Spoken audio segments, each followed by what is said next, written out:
Hola Patricia, muchísimas gracias. Un gusto poder charlar con vos. Igualmente yo, muchas gracias por la invitación.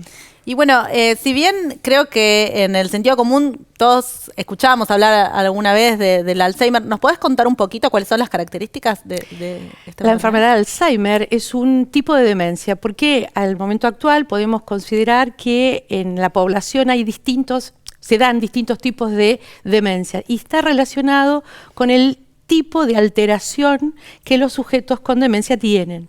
El Alzheimer es el más popular, digamos, el más frecuente, mejor dicho, y tiene como característica fundamental fallas crecientes en la capacidad de recordar, de la memoria. Por supuesto que estos son síntomas de inicio, que se pueden diagnosticar y que, bueno, lo que sabemos también al momento actual es que esta enfermedad avanza y va cubriendo y complicando otras funciones cognitivas, la calidad de vida de las personas, su independencia funcional y demás.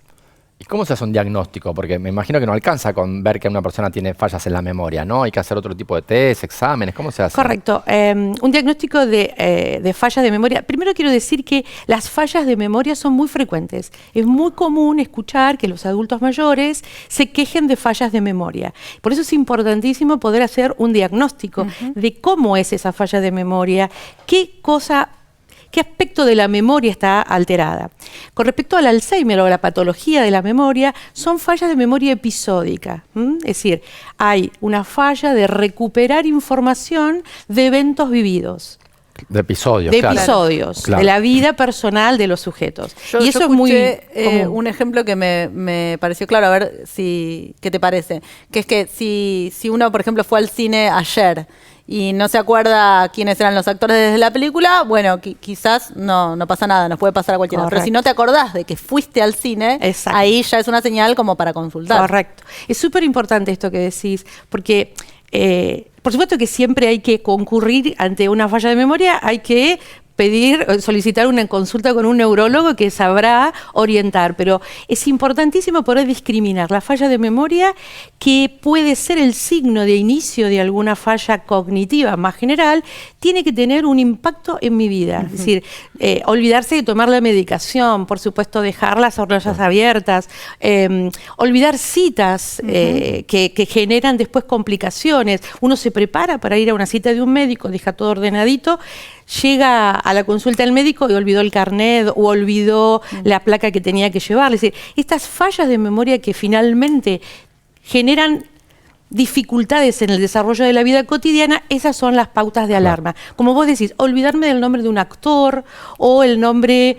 También quiero decir esto, del nieto que acaba de nacer. Claro.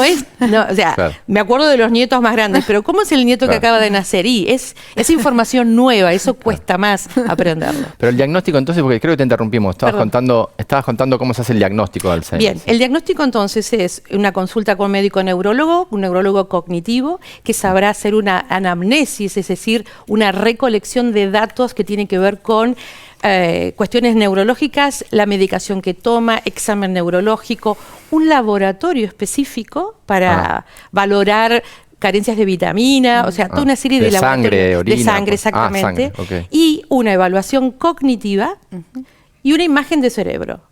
Ese es el protocolo estándar, digamos, convencional para analizar y pesquisar un trastorno cognitivo asociado a un tipo de demencia. Claro. ¿Y solo pueden tener Alzheimer los adultos mayores o las personas más jóvenes también?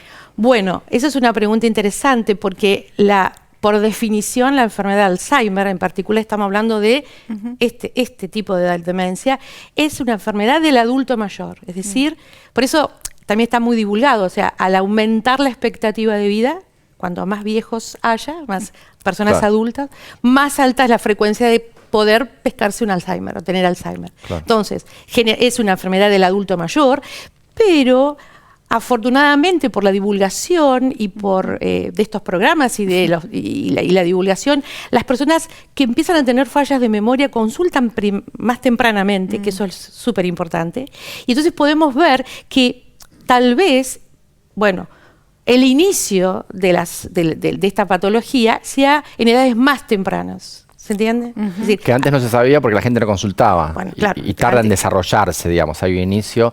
Y eso quería preguntar, ¿ese diagnóstico temprano es importante porque hay intervenciones efectivas? absolutamente.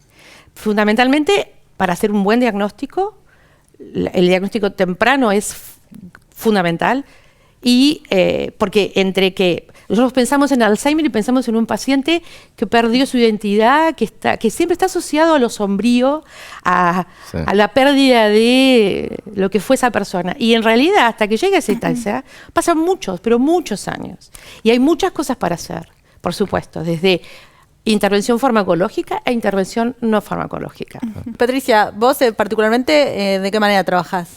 Bueno, yo formo parte de un grupo de trabajo desde el año 2015 que funciona en Florencio Varela, en los consultorios AMI, Asistencia Médica Integral del Centro de Florencio Varela, que es un consultorio que está conformado por especialidades médicas que atiende a los afiliados a PAMI. Nuestro grupo de neurología habilitó una clínica de la memoria y ahí es nuestro trabajo conjunto de asistencia e investigación, envejecimiento saludable, eso es un punto súper importante, y atención a las demencias, y lo hacemos en los consultorios. Allí recibimos los pacientes con quejas cognitivas, pacientes con Alzheimer ya, con años de Alzheimer, y hacemos el diagnóstico con este protocolo que les conté, y hacemos seguimiento de los pacientes.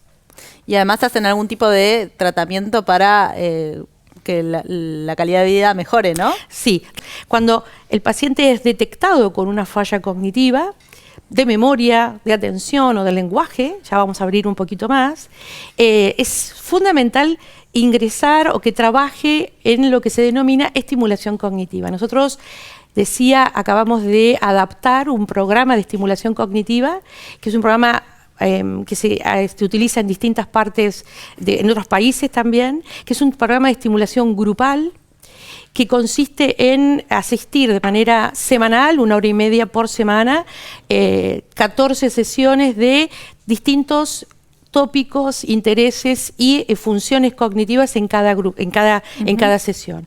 Acabamos de terminar también un primer proceso y vimos que los resultados son magníficos. Los pacientes mejoran muchísimo, fundamentalmente en su calidad de vida. Están más contidos. O sea, nosotros valoramos a los pacientes y a los familiares. Claro. Que los familiares es una pata súper importante, ¿no? Y este programa de estimulación cognitiva, algo que me parece importante es que está basado en evidencia, ¿no? O sea, absolutamente. En algún momento, no sé cuándo, se hizo un ensayo donde hay pacientes que pasaron por este programa, otros pacientes que se les hizo el acompañamiento, supongo que más normal, y se comparó. Correcto. Como que los índices de calidad de vida mejoraron con la estimulación cognitiva. Exactamente. ¿Y qué consiste en juegos? Te cuento, el CST, Cognitive Stimulation Therapy, es una terapia que surge en el Reino Unido, que una investigadora, Ime Spector, en el 2001 comienza a trabajar con las mismas características y se replica en distintos lugares del mundo, en India, en África, en Brasil, en Chile y nosotros aquí en Argentina. Está basada en evidencia, realmente los pacientes desde un punto de vista intervención mejoran y consiste en cada encuentro se establece una suerte de rutina de salud, de comentarios que tienen que ver con historias familiares, qué pasó en la semana en la familia y luego se trabaja aspectos del lenguaje, aspectos sensoriales, música, sonidos, hay pintura y hay cuestiones artísticas, que es bastante complicado. A veces los pacientes no saben qué hacer con un lápiz y un papel, con un pincel, es súper interesante eso. Y cuestiones lingüísticas y también de memoria. Cada sesión es un tópico diferente. ¿Y se le aconseja también algo para hacer durante la semana? Estimulación cognitiva no es solamente hacer deberes o tareas, sino es sostener una actividad activa, una vida social activa, de intereses. Por supuesto que las sesiones generan muchos intereses. Entonces, a lo largo de la semana, cuando vuelven, se comentan lo que se trabajó durante la semana referido al tópico que se trabajó en la sesión. Pero todo lo que tiene que ver con los intereses sociales, barriales, culturales de las personas, eso es lo más importante para mantener un cerebro activo. Y además ustedes realizan investigación, ¿no? O sea, también me imagino que deben llevar un estudio, por ejemplo, de las imágenes cerebrales que nos contabas para el diagnóstico y para ver si hay alguna diferencia o si mejora, no sé, los resultados de esos estudios también. Nosotros tenemos una base de datos de 1.300 pacientes estudiados a la fecha. Cerca de 300 en reevaluaciones, en seguimientos, y lo que tenemos es que la posibilidad de tener un extraordinario banco de imágenes de los pacientes, de cerebro, ¿no? Resonancias magnéticas de estos pacientes. Y nuestro trabajo actualmente, que vamos a presentar en el próximo Congreso Argentino de Neurología, es poder correlacionar exámenes cognitivos, es decir, las pruebas que nosotros administramos como neuropsicólogos y su correlato con las distintas zonas del cerebro, sustancia blanca, corteza cerebral. Es decir, cómo podemos pensar que estas pruebas cognitivas que llamamos de lápiz y papel, porque se establece a través de una entrevista donde los pacientes llegan a la consulta y los ponemos a hacer tareas, tiene o no un correlato anatómico, digamos, con la estructura de su cerebro. Sí, te quería preguntar un poco sobre eso, porque me conmueve un poco el trabajo y quería preguntarte cómo es de lo humano. Pero ahora me hiciste acordar que tiene otra pregunta, que es de si hay droga, farmacología, que se sepa que funciona, ¿cómo es eso? Hay un tratamiento farmacológico que acompaña a los pacientes en mejorar aspectos conductuales, aspectos cognitivos, pero no hay una droga no hay una medicación, no hay una intervención farmacológica, al menos por ahora, que pueda detener, paliar o retrasar la evolución. Pero ¿se conocen los mecanismos de acción? Porque es que sí, claro. Okay. Eso sí, lo que se sabe muchísimo sobre eso, ¿no? En el caso del Alzheimer en particular, hay un proceso de inflamación y de intoxicación, digamos, de distintas zonas del cerebro que son progresivos y que van intoxicando y complejizando la sinapsis, y entonces eso es lo que provoca. Ese sería el efecto, mejor dicho, el origen fisiopatológico, pero bueno, de tratamiento farmacológico todavía no podemos. Hay avances,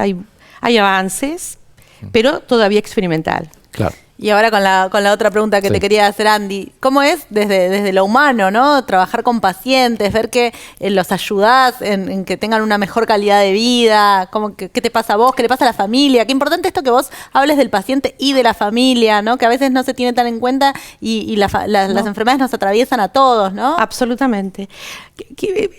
Es súper interesante esto porque nuestro trabajo en la zona, en el territorio, en Florencio Varela, quiero decirles, de los pacientes que no tenemos pacientes institucionalizados. Todos nuestros pacientes, con demencia o sin demencia, viven en sus casas con su grupo familiar, en lo que nosotros denominamos vivienda multifamiliar. El paciente vive en su casa y adelante se hizo su casa el hijo y atrás el otro y arriba y el vecino. O sea, hay toda una contención familiar que es contención y al mismo tiempo puede en algún momento ser sobrecarga. Por eso es súper importante trabajar con la familia.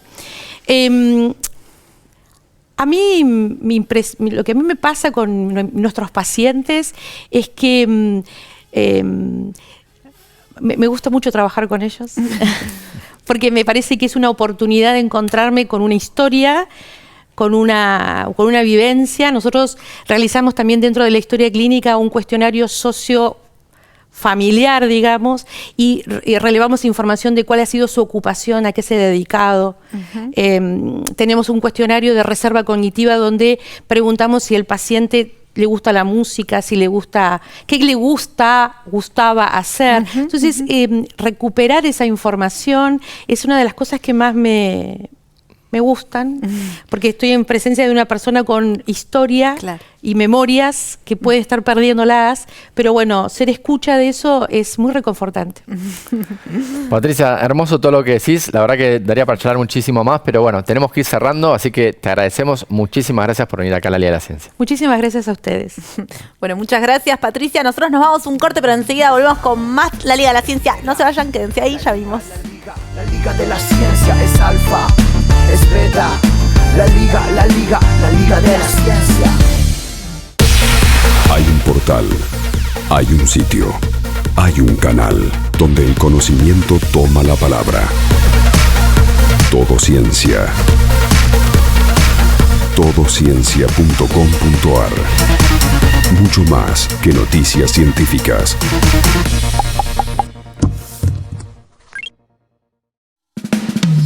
Es nano, es mega. la liga de la ciencia es alfa, es beta. La liga de la ciencia.